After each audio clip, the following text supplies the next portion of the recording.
ہمارے چینل سے جڑنے کے لیے YouTube پر لمبرا ایجنسی سبسکرائب کریں۔ اے سنیوں، اس فتنے کے دور میں نت نئے فتنے جنم لے رہے ہیں، نئے نئے فتنے آ رہے ہیں۔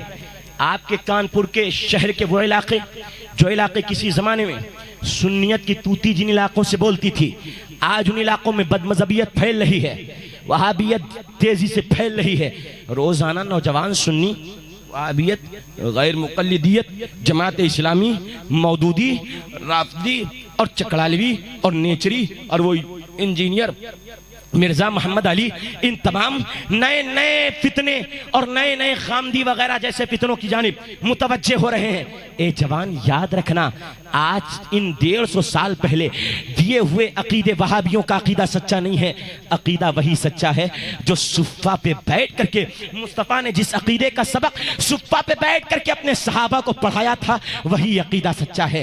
عقیدہ وہی سچا ہے جو 1400 سال پہلے ہمارے اور آپ کے آقا کریم نے عطا فرمایا تھا۔ اس بنیاد پر 1400 سال والے عقیدے پہ چلتے رہو جو غوث و خواجہ و رضا نے عطا فرمایا ہے۔ اس عقیدے پہ مت آنا جو عقیدہ 150 سال پہلے پیدا ہوا ہے، 200 سال پہلے جنما ہے، اور 50 سال پہلے، بلکہ یوں کہیے بعض عقیدے تو 10 سال پہلے جنمے ہیں۔ 10 سے 20 سال پہلے ان عقیدوں کا کوئی وجود نہیں تھا۔ تو اس بنیاد پر عقیدہ وہی رکھنا ہے۔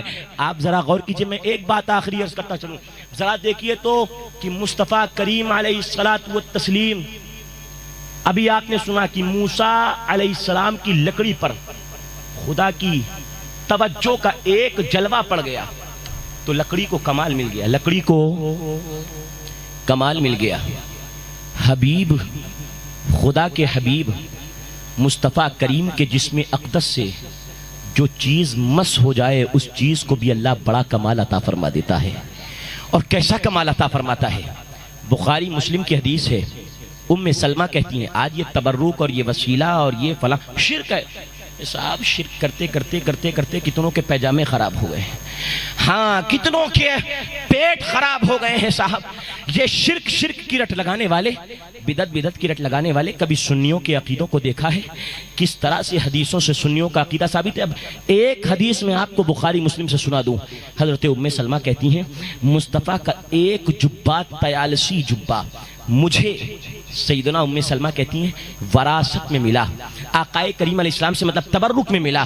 آقا کریم سے ایک طیالسی جبہ ملا۔ آقا دنیا سے تشریف لے گئے جب ظاہری طور پر، اور مدینہ میں بیمار ہو جاتا اور سارے حکیم اور طبیب جواب دے دیتے، تو ام سلمہ کہتی ہیں وہ بیمار کو لے کر کے میرے دروازے کی کنڈی پہ دستک دیتی اور کنڈی کھٹکھٹاتے، میں کیا کرتی، میں آتی اور آنے کے بعد اس جبے کو نکالتی اور اس کی آستین یا کسی مقام کا ایک کونا پکڑ کر کے ایک پیالہ پانی منگاتی اور اس پانی میں اس جبے کے، مصطفیٰ کے پہنے ہوئے جبے کو اس طرح سے ڈبوتی اور اس کا پانی اس جبے کا پانی اس پیالے میں نچوڑ دیتی۔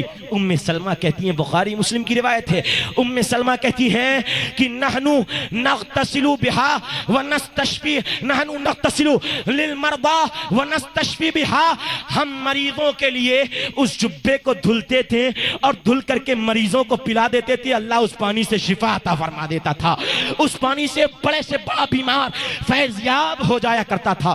ہم نے کہا توسل، تبرک اور ان تمام عقیدوں کو بدعت کہنے والوں، میرے نبی بیٹھے تھے اور نبی کی بارگاہ میں آقا کریم کو کپڑے کی ان دنوں چادر کی سخت ضرورت تھی۔ ایک عورت آئی اور اس نے اپنے ہاتھ سے چادر بنی تھی، آقا مسلم کی روایت ہے، میرے آقا کو وہ چادر سونپ دی، آقا کریم علیہ السلام نے چادر لی اور اپنے بدن مبارک پر ایک ہی لمحہ ہوا تھا ڈالا کہ ایک صحابی آ گئے، عرض کرنے لگے یا رسول اللہ یہ چادر مجھے دے دیجئے۔ آقا کریم کی بارگاہ، وہ بارگاہ کہ جس بارگاہ سے کسی مانگنے والے کو واپس نہیں کیا جاتا ہے۔ مصطفیٰ کے 10 سال خدمت کرنے والے صحابی حضرت انس بن مالک کہتے ہیں میں نے نبی کی 10 سال خدمت کی ہے، میں نے کبھی نہیں دیکھا ہے کہ مصطفیٰ سے کسی مانگنے والے نے مانگا اور مصطفیٰ نے کہا میرے پاس نہیں ہے۔ ہر مانگنے والے کو مصطفیٰ مصطفیٰ نے عطا فرمایا ہے۔ میرے آقا کو چادر کی ضرورت تھی، اب مانگنے والا فوراً آتا ہے، کہتے ہیں آقا یہ چادر مجھے دے دیجئے۔ صحابہ ناراض ہو جاتے ہیں اور کہتے ہیں دیکھو نبی کو چادر کی ضرورت تھی، تم جانتے ہو نبی کا مزاج کہ نبی کسی کو منع نہیں کرتے ہیں، تم نے نبی سے یہ چادر کیوں مانگ لی؟ وہ صفہ پہ بیٹھنے والے، صفہ کے چبوترے پہ بیٹھ کر کے نبی سے درس لینے والے صحابی کہتے ہیں، اور صحابی کوئی عام صحابی نہیں تھے، عشرہ مبشرہ میں سے عبد الرحمن بن عوف صحابی تھے جن کو جیتے جی مصطفیٰ نے جنت کی بشارت دی تھی۔ اس صحابی کا جواب سنو اور سنیو، اپنے ایمان کو ٹٹولو اور اپنے ایمان کو حرارت بخشو، جوش ایمانی سے اپنے ایمان کو گرماؤ۔ وہ صحابی کیسا ایمان بھرا عشق بھرا جواب دیتے ہیں، اے صحابیوں سنو، میں نے اس چادر کو اپنی ضرورت کے لیے نہیں لیا ہے، صحابیوں سنو، میں نے اس چادر کو اپنے اوڑھنے کے لیے نہیں لیا ہے، میں نے یہ چادر فقط اس لیے لیا ہے تاکہ جب انتقال کروں تو اس چادر سے میرا کفن بنایا جائے، اور جب رب کے فرشتے آئیں تو اس مصطفیٰ کی چادر کو دیکھ کر کے مصطفیٰ کا دیوانہ سمجھ کر کے واپس چلے جائیں۔ یہ فرشتے کا یہ صحابی کا جواب تھا۔ یعنی اب ذرا غور تو کرو، مصطفیٰ کے بدن سے ایک لمحہ کے لیے ٹچ ہوئی ہے چیز، ابھی زیادہ دیر نہیں ہوئی ہے، ایک لمحہ کے لیے وہ چادر مصطفیٰ کے بارگاہ میں آئی، دوسرے لمحہ نبی نے زیب تن فرمائی، تیسرے لمحہ اس صحابی نے حضور سے وہ چادر مانگی، آقا نے مشکل کشائی فرمائی، اور چوتھے لمحہ آپ دیکھیے اس چادر کی بیٹری ایک لمحہ میں اس قدر چارج ہو جاتی ہے، اس قدر چارج ہو جاتی ہے کہ جہنم کی آگ سے چھٹکارا دلانے کی اس چادر کو طاقت حاصل ہو جاتی ہے، اس چادر کو فیض مل جاتا ہے۔ مصطفیٰ کے جسم پہ صرف ایک لمحہ وہ چادر رہتی ہے۔ تو آج جو مصطفیٰ کے دیوانوں جو عقیدہ خراب کرنے کی کوشش کرتے ہیں، خبردار خبردار، ان کی صحبتوں نے بیٹھنا۔ نبی کے آخری صحابی ہیں، نام ہے ابو طفیل عامر بن واصلہ، آخری صحابی ہیں، 100 سال جیتے ہیں، 100 سال کے بعد ان کا انتقال ہوتا ہے۔ سب سے آخر میں جس صحابی کا دنیا سے رخصتی ہوئی ہے، اس صحابی کا 100 سال کے بعد، اب ابن کثیر نے البدایہ والنہایہ میں روایت نقل کی ہے کہ نبی کے ایک صحابی تھے حضرت عمر، ان کا ایک بیٹا تھا، نام تھا فراس۔ ابو طفیل عامر بن واصلہ کہتے ہیں وہ فراس کو لے کر کے عمر نبی کی بارگاہ میں آتے ہیں، ان کے سر میں بہت تیز درد ہوتا تھا، آقا کریم علیہ السلام کی بارگاہ میں جب لائے تو میرے آقا نے ان کے سر پہ ایک چٹکی سے پکڑ کر کے، کیسے ایک چٹکی سے پکڑ کر کے اس طرح مصطفیٰ نے کھینچا اور کھینچ کر کے مصطفیٰ نے ایسے چھوڑ دیا۔ اب کہتے ہیں ان کے سر میں اتنی بیماری اتنے زمانے سے تھی، مگر مصطفیٰ نے ایسے چٹکی سے ماتھا پکڑا اور ماتھے سے کھال ایسے جھٹکی، آقا کریم علیہ السلام نے ہمیشہ کے لیے ان کی بیماری کو دور فرما دیا۔ اب عامر بن طفیل، حضرت ابو طفیل عامر بن واصلہ کہتے ہیں وہاں پر نور کے بال اگائے، کیا کہتے ہیں نور کے بال اگائے، نور کے بال۔ مگر جب مصطفیٰ کا دنیا سے جانا ہوا اور خارجیوں کا دور آیا، جس طرح آج وہابیوں کا دور ہے، مصطفیٰ کی تشریف جاوری کے بعد کہ یہاں خارجیوں کا دور آیا اور نئے نئے عقیدے نکال کر کے حضرت علی پر شرک کا فتویٰ لگا دیا۔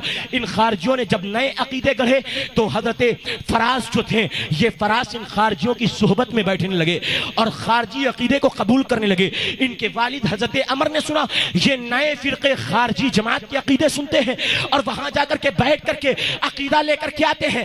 حضرت عمر نے اپنے بیٹے فراس کو کمرے میں بند کر دیا، روایت کے الفاظ فقیدہ فحبسہ، ان کو قید کر دیا، ان کو بند کر دیا، یہاں تک کہ کہا میرا بیٹا مر جائے تنہائی میں بیٹھ کر کے، یہ گوارا ہے، مگر نبی کے عقیدے کو چھوڑ کر کے پروں کا عقیدہ سونپا پالے، یہ گوارا نہیں ہے۔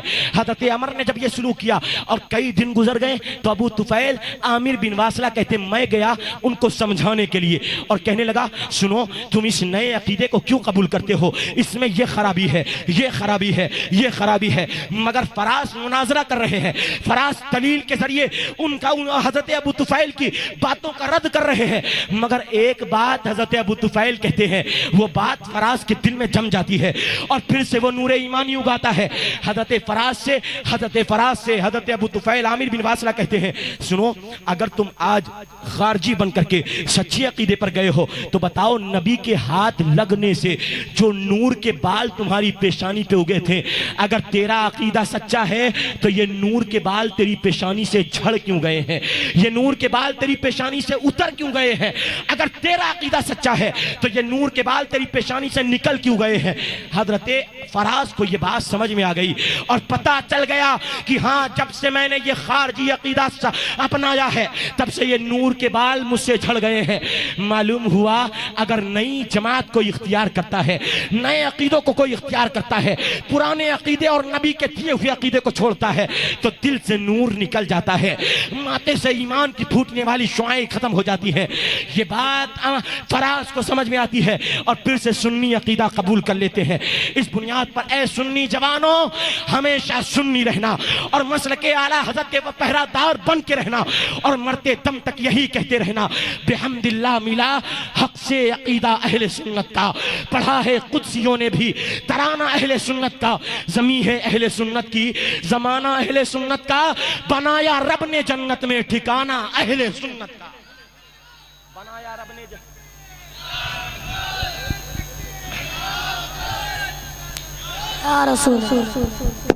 تو بس اب نعرہ تم لگا چکے ہو، 3 بج گئے، نعرہ میں لگاؤں گا، جواب آپ کو دینا ہے۔ جتنا بیان کیا، پون گھنٹہ 1 گھنٹہ جتنا بھی بیان کیا، آپ سب اس کو اپنی تختی دل پر نوٹ کر کے جائیے۔ افطار کا وقت قریب ہے، سحری کا وقت قریب ہے، آپ حضرات سحر کیجئے، روزہ رکھیے وغیرہ، مگر نعرہ میں لگاؤں گا، نعرے کا جواب آپ سب کو ہوش اور جوش کے ساتھ دینا ہے۔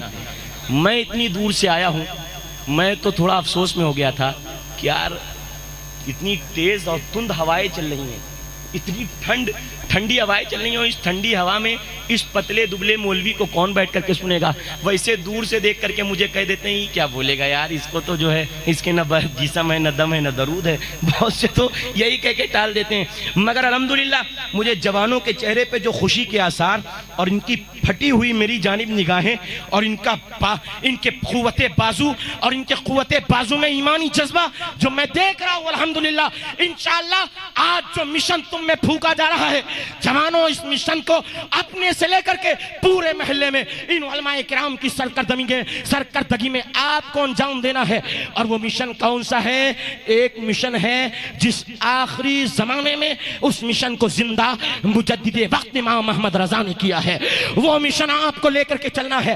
نعرہ میں لگاؤں گا، نعرے بڑے لگتے ہیں، کوئی تکبیر لگا کر کے چپ جاتا ہے، کہتا میں توحیدی ہوں، اگر یا رسول اللہ لگاؤں گا ایمان سے نکل جاؤں گا، مشرک ہو جاؤں گا۔ کوئی یا رسول اللہ لگا کے یا علی پر آ کر کے خاموش ہو جاتا ہے، کہتا ہے اگر حق چار یار صدیق اکبر زندہ باد کہہ دوں گا تو میں ایمان سے نکل جاؤں گا، علی کا باغی ہو جاؤں گا۔ مگر میں کہتا ہوں ایک نعرہ ایسا لگا دو جس سے پتا چل جائے تم توحیدی بھی ہو، تم رسالت کے ماننے والے بھی ہو، تم صدیق اکبر کے غلام بھی ہو، تم عمر فاروق کے جانثار بھی ہو، تم عثمان غنی کے وفادار بھی ہو، اور حیدر کرار کے بہادر و جمع جانباز بھی ہو۔ حضرات وہ نعرہ کیا ہے؟ وہ نعرہ یہ ہے، مسلک اعلیٰ حضرت۔ دونوں ہاتھوں کو لہرا کر کے مسلک اعلیٰ حضرت، مسلک اعلیٰ حضرت، مسلک اعلیٰ حضرت۔ وما علینا الا البلاغ۔ السلام علیکم۔ وعلیکم السلام۔